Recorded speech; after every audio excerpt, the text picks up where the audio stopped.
അപ്പോൾ എല്ലാ കാര്യത്തിലും ഒരു തീരുമാനമായിട്ടുണ്ട്. അവഞ്ചേഴ്സ് ഡൂംസ്ഡേനെ കുറിച്ച് ഇനി ആരും ആലോചിച്ച് ടെൻഷൻ അടിക്കേണ്ട. ഡിസംബർ 18 എന്നുള്ളൊരു തീയതി ഉണ്ടെങ്കിൽ അന്ന് റിലീസ് ചെയ്തിരിക്കും. അങ്ങനെ വീണ്ടും ഡ്യൂൺസ്ഡേ എന്നുള്ള ആ ഒരു ക്ലാഷ് വീണ്ടും ഓണായിരിക്കുകയാണ്.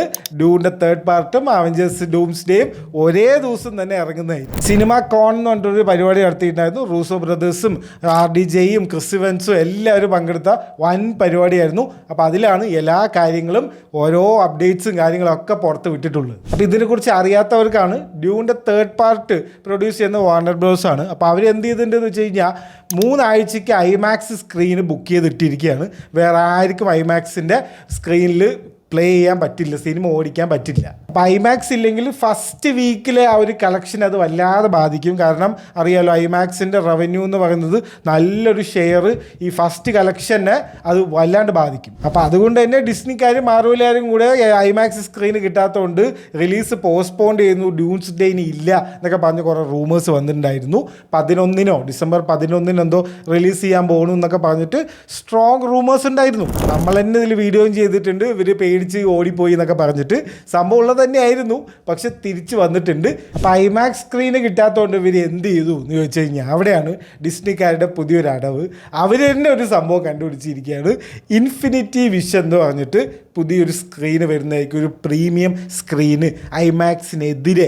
അതിലാണ് ഞങ്ങളിത് കാണിക്കാൻ പോകുന്നതെന്നാണ് ഡിസ്നിക്കാരും മാർവലുകാരും പറയുന്നത്. അപ്പോൾ എന്താണ് ഇതിന് ഇത്ര പ്രത്യേകത? ഇൻഫിനിറ്റി വിഷന് ഐമാക്സിനെ പോലെ സ്ക്രീൻ ആസ്പെക്ട് റേഷ്യോ കൂടുമോ അല്ലെങ്കിൽ ഭയങ്കര സംഭവമായിരിക്കും എന്താണ് എന്ന് ചോദിക്കുമ്പോൾ അതിന് വലിയ പ്രത്യേകതയൊന്നുമില്ല. അത് അവർ പറയുന്നത് ലേസർ പ്രൊജക്ഷനും കുറച്ച് നല്ല ക്വാളിറ്റിയുള്ള സൗണ്ടുള്ള തിയേറ്ററുകൾക്കൊക്കെ ഡിസ്നിയുടെ ഒരു സർട്ടിഫിക്കറ്റ് തരും, ഇൻഫിനിറ്റി വിഷൻ എന്ന് പറഞ്ഞിട്ട്.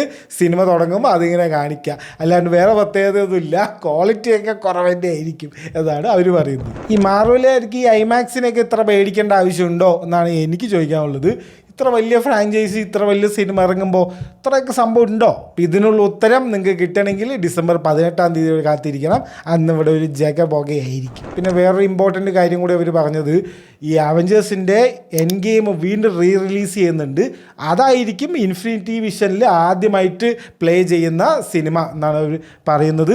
അതുപോലെ ഈ എൻ ഗെയിമിൽ എന്തോ ഒരു ഫൂട്ടേജ് എക്സ്ട്രാ ആഡ് ചെയ്തിട്ടുണ്ട് ഇനി റിലീസ് ചെയ്യാൻ പോകുന്ന ആ ഒരു പ്രിൻറ്റിൽ.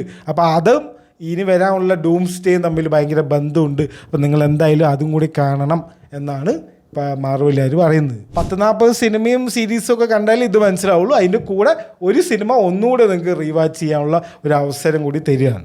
സന്തോഷമായില്ലേ?